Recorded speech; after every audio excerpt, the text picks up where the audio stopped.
उसके साथ अगर देखा जाए तो प्रतिद्वंदी है, लेकिन उसका अगर पूरा कार्यकाल देखिएगा, हम लोग का जो माननीय मंत्री रह चुकी है, दो बार मंत्री रह चुकी है बाल एवं महिला कल्याण विभाग का। अब देखिए हमारे साथ इतने सारे महिला है, इन लोगों से अगर इंटरव्यू लीजिएगा तो शायद अच्छा रहेगा। उसने बच्चों के लिए और महिलाओं के लिए 2 साल का जो 2 टर्म का जो अपना कार्यकाल रहा है उसमें वो क्या किया।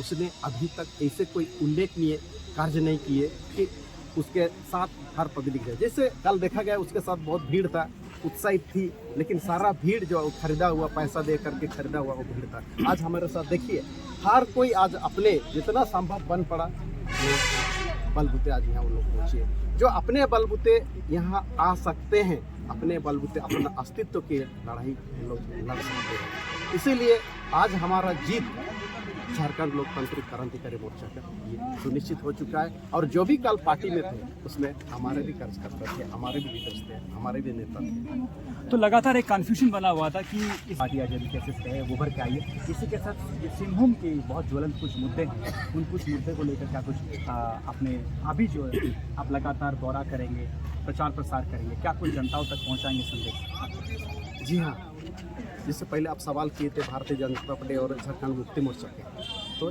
शुरू से भारतीय जनता पार्टी यहाँ के लोग दिक्कू पार्टी समझ रहा था, लेकिन अपने लोग खड़े होने की वजह से हम लोग यहाँ से जिताते रहे। लेकिन यहाँ स्थानीय होते के नाते, क्षेत्रीय होने के नाते झारखंड मुक्ति मोर्चा का भारी समर्थन पिछले बार मिला, आज सरकार में भी वो है। लेकिन जब कुजू डैम की जब बात आया, सिंहभूम का सबसे बड़ा सवाल है कुजू डैम क्या बनेगा या नहीं बनेगा। जब मुख्यमंत्री के यहाँ हमारे प्रतिनिधि वहाँ उससे भेंट करने गए, जिससे इच्छा करके बांध विरोधी संघ के अध्यक्ष लोग, सचिव लोग, तो उन लोगों का स्पष्ट मुंह में बोल दिया मुख्यमंत्री कि नहीं, कुजू डैम तो हर हाल में बनेगा, उसका नहर बन चुका है। अब सोचिए अगर कुजू डैम हर हाल में बनता है तो 127 गांव के लोगों का अस्तित्व की सवाल है यहाँ पे। उन लोग जमीन के साथ साथ उन लोग अपना जो ससंदरी जायरा देसावली जिसको हम लोग हो में बोलते हैं, वो सब उन लोग कहाँ लेके जाएंगे। आपके पास जब सामूहिकता नहीं रहेगा, आपके पास एक सामाजिक सुरक्षा नहीं रहेगा, तो एक आदमी अगर मान लीजिए जमशेदपुर में बस जाता है, एक उड़ीसा में बस जाता है, एक चाईबासा में बस जाता है, तो जायरा किसके पास रहेगा? उस जायरा का पूजा कौन करेगा? तो ये सारा जो हमारा रूढ़ी के तहत जो व्यवस्था है वो 127 गांव से हमेशा के लिए समाप्त हो जाएगा। यदि वो समाप्त होते हैं तो यहाँ जो आरक्षण की जो हम बात करते हैं, हम यहाँ अल्पसंख्यक हो जाएंगे, और ये हमारा आरक्षित सीट जो आज हम लोग एसटी सीट के रूप में इसको जान रहे हैं, ये लोकसभा सीट भी हम लोग का खोने का डर रहेगा। ये तो रह गई। सबसे बड़ा सवाल तो फिर हम डैम पे आता है। अगर डैम बन जाता है तो यहाँ जिस तरह से पहला मुख्यमंत्री जो झारखंड के हुए बाबूलाल मरांडी जी, उसने एक कंपनी के साथ एमयू किया था। दूसरा जब मुख्यमंत्री हुआ अर्जुन मुंडा जी, उसने कई कंपनी के साथ एमयू किया, सबसे ज़्यादा कंपनी के साथ वही एमयू किया। उसके बाद हमारे मुख्यमंत्री जो होते हैं माधवपुरा जी, वो भी कई कंपनियों के साथ एमयू किया। उसके बाद शिबू सोरेन जी, वो 6 महीना के कार्यकाल में भी कई कंपनियों के साथ एमयू किया। हेमंत सोरेन जी भी कई कंपनियों के साथ एमयू किया। यदि ये एमयू ये सिंहभूम के साथ साथ पूरे झारखंड में अगर ये धरातल पर उतरती है तो ये किसी भी आदिवासी के 1 इंच जमीन नहीं रहेगा। तो सारे के सारे आदिवासी लोग यहाँ विस्थापित होने के कगार पे हैं, क्योंकि सरकार कहती है ये जो CNT एक्ट है, छोटानागपुर टेनेंसी एक्ट है, टेनेंसी का मतलब ही है आप लोग खूंटकटीदार नहीं हो, जमीन का आप भाड़ेदार हो, जमीन का आप भाड़ा देते हो टैक्स के रूप में, मालगुजारी के रूप में। तो सरकार भाई आप भाड़े, उसके ज़मीन में आप भाड़े में हो, सरकार जब चाहेगी आपका ज़मीन से हटा सकती है, निष्कासित करती है, डिस्प्लेसमेंट कर सकती है। हम उसके विरोध ही लड़ने के लिए झारखंड लोकतांत्रिक क्रांतिकारी मोर्चा बनाए। हम लोकतांत्रिक ढंग से एक क्रांति पैदा करेंगे झारखंड में, और अपना जो जल जंगल जमीन को लोकतांत्रिक ढंग से हम उसको सुरक्षा करेंगे। हम खूंटकटीदार हैं, खूंटकटीदार ही रहेंगे। आज जो जिस तरह से यहाँ डिस्प्यूट पैदा करने का जो एक षड्यंत्र चल रहा है कि नहीं, झारखंड लोकतांत्रिक क्रांतिकारी मोर्चा उसका जो संगठन है झारखंडी भाषा कात्यायनी संघर्ष समिति, यह कुर्मी लोग का है, महतो लोग का है। महतो और आदिवासी हम शुरू से एक जगह एक साथ हम भाईचारे के रूप में रहे हैं। झारखंड जब अलग हुआ तो ये राजनीतिक षड्यंत्र के तहत ये दोनों बड़े समुदाय को अलग करने का कोशिश किया जा रहा है। ये कोशिश हम लोग नाकाम करेंगे। ये झारखंड लोकतांत्रिक क्रांतिकारी मोर्चा झारखंडी भाषा खतियानी संघर्ष समिति इस षड्यंत्र को नाकाम करेगा। एक तरफ आप लोग 1932 खतियान की बात कर रहे हैं, नियोजन नीति की बात कर रहे हैं, लेकिन यदि कंपनियां नहीं लगेंगी तो फिर नियोजन कहाँ दिलाएंगे? क्योंकि जो भी महिलाएं आए हैं उनका बच्चों के भविष्य की उन्होंने बात कही कि अपने बच्चों के भविष्य खातिर हम यहाँ आए हैं ताकि उनको नियोजन मिले, नौकरियाँ मिले, या कंपनियाँ नहीं लगेगी, यहाँ पे सिंचाई के लिए डैम नहीं बनेगा। तो किस तरह ये बात तर्क दिया जाता है कि और चंपई सोरेन का भी कहना है कि हमारा जो है प्रारूप चेंज कर दिए हैं, डैम का स्वरूप चेंज कर दिए हैं, अब जो है नहीं डूबेगी डैम। तो ये मुद्दा को अलावा कुछ और मुद्दा को लेकर आप लोग जाएंगे इस बार जनता के पास? स्वरूप चेंज करने से गांव नहीं डूबेंगे ऐसी बात तो नहीं है। एक भी अगर गांव डूब रहा है तो गांव तो डूब रहा है, वो गांव के लोग कहाँ जाएंगे? अब यहाँ हम अभी बात कर रहे हैं कि आदिवासी लोग ये जन्मजात यहाँ खुटखटीदार रहे, मूलवासी लोग यह जन्मजात इन लोग यहाँ खुटखटीदार लोग हैं। आप उसको कोई भी स्तर से उन लोग को आप विस्थापित नहीं कर सकते, ये मानवाधिकार है। अब जब यहाँ पे एक आपको डिसीजन हम बता रहे हैं, 1966 में अरुणाचल प्रदेश में वहाँ चकमा जनजाति के लोगों के ऊपर वहाँ के स्थानीय कुछ संगठन उसको वहाँ से भगाने का उन लोग प्लान बनाया था। तो उन लोगों ने उसको सुप्रीम कोर्ट में उन लोग याचिका, सुप्रीम कोर्ट में नहीं, उन लोगों ने मानवाधिकार आयोग में उन लोगों ने आवेदन लिखा। मानवाधिकार आयोग संज्ञान लेकर के उन लोगों के पक्ष में सुप्रीम कोर्ट चला गया। सुप्रीम कोर्ट में ये डिसीजन आया, राज्य सरकार को ये निर्देश दिया गया है कि आप चाहे वो चकमा जनजाति बाहर से आए हो या स्थानीय हो, आप उसको उसके निवास स्थान से विस्थापित नहीं कर सकते हैं।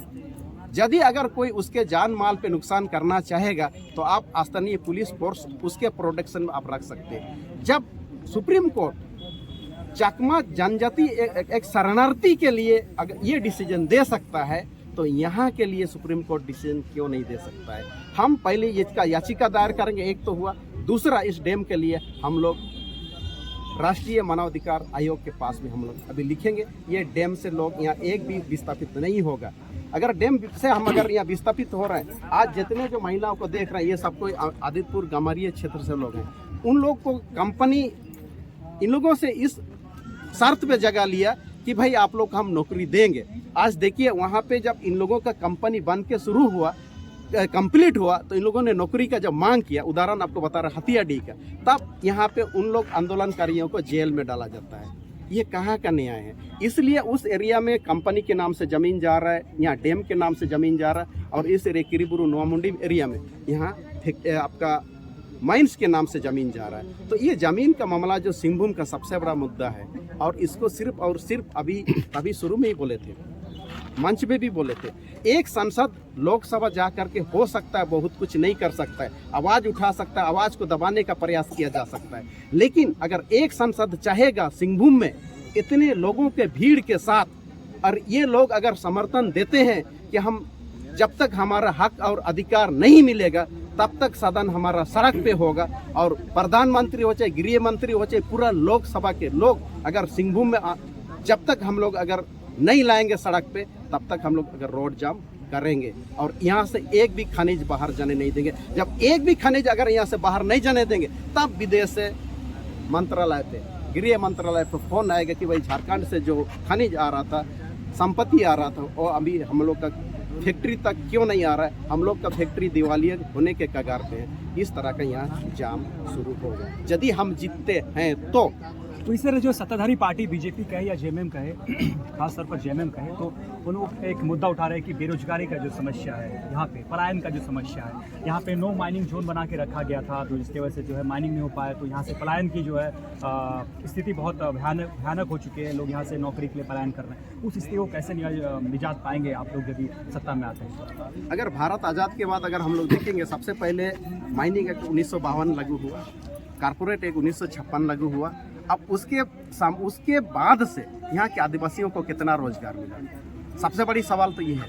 टाटा स्टील जब बैठा गया यहाँ 1907 में, तब वहाँ पे आदिवासियों के साथ, यहाँ के स्थानीय लोगों के साथ ये एग्रीमेंट हुआ कि आपके रिटायरमेंट होने के बाद आपका बच्चा को नौकरी मिलेगा, आपके बच्चा के बाद उसके बच्चा को नौकरी मिलेगा। आज टाटा स्टील से भी ये एग्रीमेंट का फाइल कहाँ दब गया पता नहीं, लेकिन आज यहाँ के स्थानीय लोगों को, आदिवासियों को, मूलवासियों को, किसी को उस एग्रीमेंट के तहत रोजगार नहीं मिल रहा है। आज आदितपुर औद्योगिक क्षेत्र में अगर पूरा अगर हिसाब देखिएगा वह कितना कंपनी बैठा, लगभग 1200 कंपनी बैठा हुआ है। उस 1200 कंपनी में अगर झांक करके आज देखेंगे तो झाड़ू मार और तृतीय और चतुर्थीय श्रेणी का नौकरी छोड़ करके, मिट्टी खुदाई का नौकरी छोड़ करके किसी को भी वहाँ पे अच्छा पोस्ट में अस्थायी नौकरी नहीं मिला है। यहाँ जो सरकार बोल रही कि अगर डैम बनेगा तो यहाँ पर सिंचाई की व्यवस्था होगा, ये एक झुनझुना है। अगर आप डैम बना रहे हैं तो इतना बड़ा आप यहाँ का पानी को आप नदी के साथ मिलाने का आपका प्रोजेक्ट है। यहाँ का आदमी ये बहुउद्देशीय परियोजना के लिए तो मांग नहीं किया। यहाँ का बहुउद्देशीय परियोजना के लिए ग्राम सभा तो कभी बैठा नहीं था कि भाई आज ग्राम सभा कर रहे हैं, हमें आप विस्थापित करो, हमारे गांव में डैम बनाओ। जब हम बात करते हैं शासन प्रशासन की, नियम कानून की, लोकसभा ना विधानसभा सबसे बड़ा ग्राम सभा, तो लोकसभा या विधानसभा द्वारा बनाया हुआ यहाँ पे बहुउद्देशीयकरण, मुंडामनकी व्यवस्था, सशक्तिकरण, मुंडामनकी को पूर्ण अधिकार मिलना चाहिए। जैसे थोड़ा सा सिंहभूम के मामले में आपको एक शब्द फिर बोलना चाहूँगा, CNT एक्ट पूरा छोटानागपुर एरिया के लिए लगा हुआ है, 5वां अनुसूचित पूरा झारखंड में लगा हुआ है। कोल्हान में यह विल्किंसंस रूल्स है। विल्किंसंस रूल के अनुसार यहाँ गिरिय परामर्शदात्री का एक रिपोर्ट है, उसमें स्पष्ट बोला है कि ये सिंहभूम यहाँ के स्थानीय लोगों के लिए ही है। अगर कोई बाहर से कोई आदमी अगर आता है, वो उपायुक्त यानी कि DC के आज्ञा के बिना इस क्षेत्र में वो घुस नहीं सकता है। आप बताइए, या क्या रुंगटा या बाकी जितने जो यहाँ माइंस फैक्ट्री जो बनाए हैं, क्या उन लोग यहाँ के स्थानीय लोग हैं? यहाँ का कानून व्यवस्था का धज्जियाँ उड़ाते हुए यहाँ पे बाहरी लोगों को बसाने का काम किया गया है। अगर हम लोग जीतते हैं तो उन चुन करके जितने बाहरी जो घुसे हैं सबको हम लोग यहाँ से भगाएंगे। और इसी का डर से ही आज हमारे बीच में महतो कुर्मी आदिवासी का ये दरार पैदा करने का कुछ चक्कर बचा जा रहा है। यदि यहाँ से